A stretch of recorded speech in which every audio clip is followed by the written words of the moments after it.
黑夜和黑心后奶俩人一唱一和阻止分家，乔江心怒了，把家里搅得鸡犬不宁。你妈就是刀子嘴豆腐心，其实她都是为了你们兄弟好。你看你俩都这把年纪了，现在下面也没个儿子，以后年纪大了还不是要靠着建华建国？现在分家以后兄弟情分就淡了，爸妈都是为了你们的以后着想。你妈都说了，让建华媳妇到时候生个儿子过继给有福，那可是能养老送终的儿子，要不是亲兄弟，能送给你？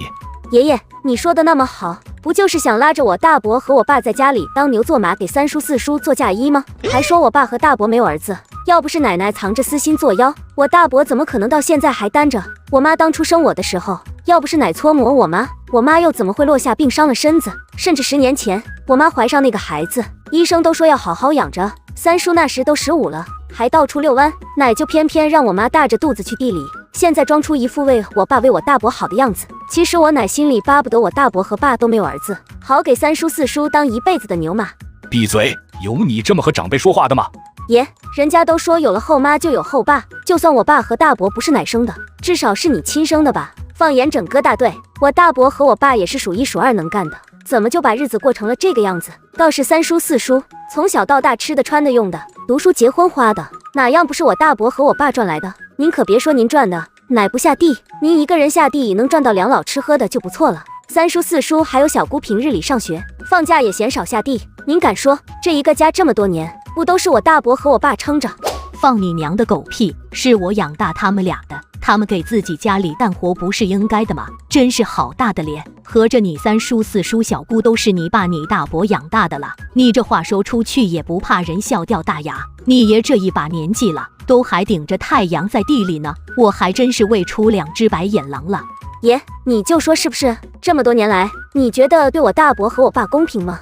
是，我承认你妈之前确实是偏心，但10个手指头还有长短。建华、建国和芳芳年纪比你们俩小那么多，这乡下谁家不是大哥大姐照顾弟弟妹妹？我知道你们俩委屈了，我也已经跟你妈说好了，以后家里一视同仁，再也不准搞开小灶那一套了。老四那里，等他回来我就跟他说，明天让他跟着我们一块下地。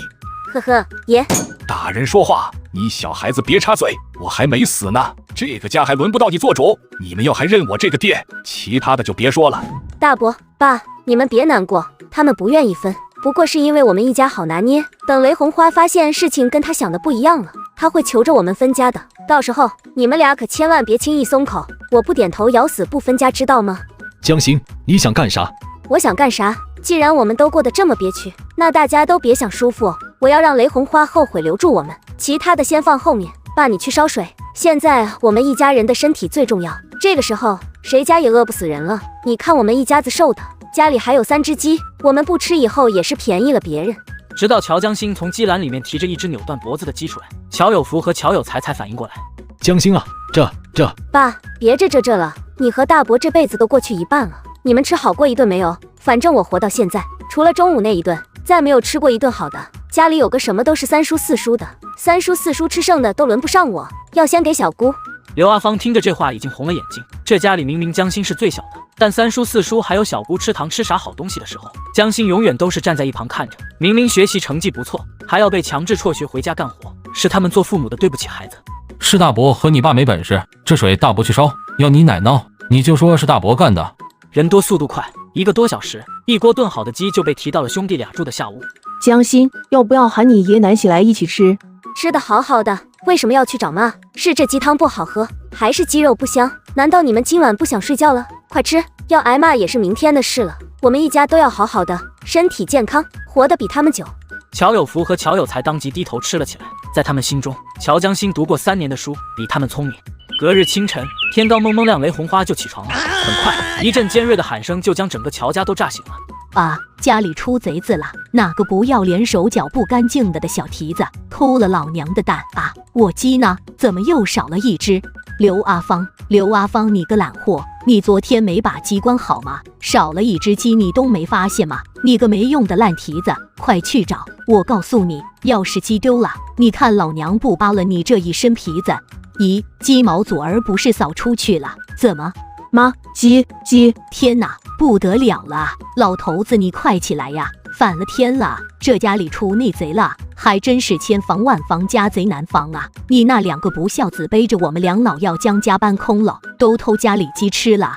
厨房内，雷红花看着刘阿芳那凸起的肚子，想起这2天家里的闹腾，眼里闪过厉色。乔江心刚冲到厨房，就见着雷红花高举着擀面杖，一脸阴狠的要朝着刘阿芳抽去，目标是刘阿芳的肚子。妈！乔江心被吓得目眦欲裂，整个人突破极限，朝着雷红花冲去。砰的一声，乔江心撞在了雷红花的身上，紧随其后而来的乔有福和乔有才也吓出了一身冷汗。阿芳，你没事吧？妈，阿芳怀着孩子呢，你怎么可以朝她动手？我打死你个毒妇！你个蛇蝎心肠的老畜生！你别以为我们不知道你在想什么，你也不怕天打雷劈？啊！放手！乔江心，你个有人生没有人教的小烂货，你敢跟老娘动手！乔江心骑在雷红花身上，咬紧牙关，狠狠的大嘴巴子抽着雷红花。乔九旺站在厨房门口，额头青筋都爆出来了。你们干什么？乔大丫，她是你奶奶！呜，老头子啊，你看看啊，私下里他们是怎么欺负我这个老婆子的？我嫁给你快30年了，给你带大2个没良心的畜生，还给你们老乔家开枝散叶，临老了你们就是这么对我的啊！呜，今儿这事你要不给我个说法，我就不活了！呜，我不活了！爸，不是的，不是这样的，是妈举着擀面杖要打老二家的肚子，江心是担心老二家的。畜生，就算你们不是他生的，这么多年他也养大了你们，你们就是这么对老人的。我还活着，你们就敢这样？我要是死了，他们母子还能有活路？你再动我大伯一下试试！乔江心见爷爷听着大伯的解释一点都不在意，还一巴掌将大伯抽到了门上，顿时新仇旧恨都涌了上来。雷红花闭着眼睛正嚎，突然感觉有什么东西抵住了脖子，睁开那干打雷不下雨的眼睛一看，顿时差点吓抽过去，整个人就像是被掐住脖子的母鸡，咯咯咯咯的叫。